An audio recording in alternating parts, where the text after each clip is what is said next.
पहाड़ों में एक छोटा सा गांव था। नाम था इसका बासन। चारों तरफ हरियाली ही हरियाली। नदी का शोर सुनाई देता था। गांव में एक लड़का रहता था। नाम था दिलीप। दिलीप बहुत ही सीधा और शांत स्वभाव का था। वह अपने माँ बाप का इकलौता बेटा था। पढ़ाई में भी बहुत तेज था। गांव में एक शादी थी। दिलीप के मामा के बेटे की शादी थी। पूरा गांव खुशियों से भरा था। ढोल बज रहे थे, लोग नाच रहे थे। दिलीप भी बहुत खुश था। उसे नए कपड़े मिले थे। दिलीप शादी में अपने दोस्तों के साथ खेल रहा था। तभी उसकी नजर एक लड़की पर पड़ी। लड़की बहुत सुंदर थी। उसकी आंखें बहुत प्यारी थीं। दिलीप बस उसे देखता ही रह गया।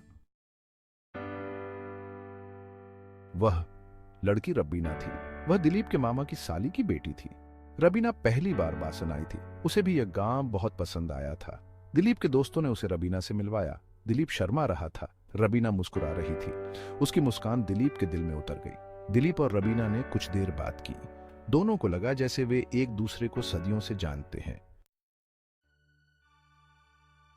शादी के बाद रबीना अपने घर चली गई।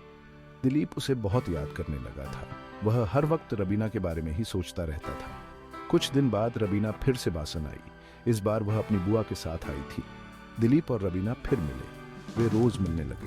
वे घंटों बातें करते थे। उन्हें एक दूसरे का साथ बहुत अच्छा लगता था। 2 महीने ऐसे ही बीत गए। दिलीप और रबीना एक दूसरे से प्यार करने लगे थे।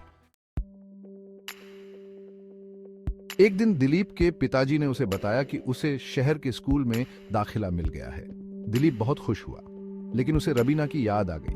वह रबीना को छोड़कर कैसे जाता। दिलीप ने रबीना को अपने जाने की बात बताई। रबीना भी बहुत दुखी हुई। दिलीप शहर चला गया। वह रोज रबीना को याद करता था। रबीना भी दिलीप को बहुत याद करती थी। 2 साल बाद दिलीप गांव वापस आया। वह सबसे पहले रबीना से मिलने गया। रबीना और भी सुंदर हो गई थी। दोनों बहुत खुश हुए। वे फिर से मिलने लगे। वे घंटों बातें करते थे, लेकिन उनकी खुशी ज्यादा दिन नहीं टिकी।